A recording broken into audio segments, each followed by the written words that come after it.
Ready start. महोदय, हमारे सामने सबसे बड़ा और तात्कालिक प्रश्न है राहत कार्य को संगठित करने का। इस संकट का सामना करने के लिए हम धन और सामग्री के रूप में सभी तरह के साधन जुटाते रहे हैं और जुटा रहे हैं। राजस्थान, गुजरात, महाराष्ट्र, मैसूर, आंध्र प्रदेश और त्रिपुरा में राहत कार्यों में 48 लाख लोग लगे हैं।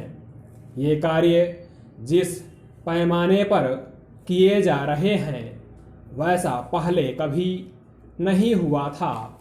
कठिनाइयाँ वास्तव में बड़ी बड़ी हैं, लेकिन यह पहला मौका है कि सरकार को सहायता का इतना बड़ा काम हाथ में लेना पड़ा है। लगभग 90,000 विभिन्न राहत कार्य चलाए जा रहे हैं।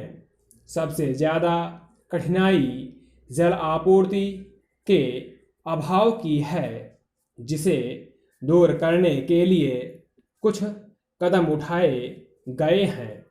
कुएं खोदने, रिंग्स के उत्पादन और पानी को जगह जगह पहुंचाने के लिए परिवहन व्यवस्था के वास्ते ऋणों और अनुदान के विशाल कार्यक्रम शुरू किए गए हैं। पशुओं से संबंधित मुश्किलें भी हैं। सहायता शिविर खोले गए हैं। वनों से चारा जगह जगह पहुंचाने के लिए सरकारी सहायता या कर्जे की व्यवस्था की गई है। हम चारे की नई किस्मों की खोज का भी प्रयास कर रहे हैं, जैसे गन्ने का ऊपरी हिस्सा। ऐसी ही अन्य चीज़ें भी हो सकती हैं। 4 अरब 45 करोड़ रुपए की राशि इन कार्यों के लिए दी गई है। मुझे खेद है कि कभी कभी यह बताने की कोशिश की जाती है कि हम एक राज्य की अपेक्षा दूसरे के साथ पक्षपात दिखाते हैं। हमें सभी हिस्सों की कठिनाइयों पर चिंता है, चाहे वे भारत के किसी भी भाग में क्यों ना हों, और हम सच्चाई से यह कोशिश करते हैं कि उपलब्ध साधनों के आधार पर सभी को समान रूप से सहायता मिले।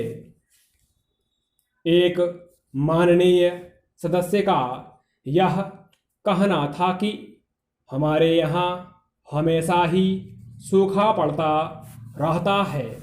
मुझे कहने की अनुमति दें कि इस प्रकार के आम वक्तव्य स्थिति को बढ़ा चढ़ाकर और अति सरलीकरण के साथ पेश किए जाते हैं, जबकि हमारे सामने बहुत गंभीर प्रश्न उपस्थित हैं। इस साल का सूखा कोई सामान्य सूखा नहीं है। यह बहुत असाधारण सूखा है। इससे कितने देश प्रभावित हुए हैं, यह बात इस तथ्य से स्पष्ट हो जाती है कि जो देश आमतौर पर अनाज का आयात नहीं किया करते थे, उन्होंने भी इस वर्ष बड़ी मात्रा में अनाज का आयात किया है। वस्तुतः इस तथ्य की ओर संयुक्त राष्ट्र संघ की किसी संस्था ने ध्यान दिया है और वह विश्वव्यापी आधार पर साधन तथा धन जुटा रही है, जिससे सूखाग्रस्त देशों की सहायता की जा सके। उसने हमसे भी इसके लिए संपर्क किया है। हमें इस कठिन वर्ष में भी मामूली आयात ही करना पड़ा है, क्योंकि हमने कृषि के क्षेत्र में पर्याप्त प्रगति कर ली है और अनाज का सुरक्षित भंडार बनाया है। मैं उन माननीय सदस्यों से सहमत नहीं हूँ जो सोचते हैं कि आयात एक लज्जाजनक उपाय है। स्टॉप।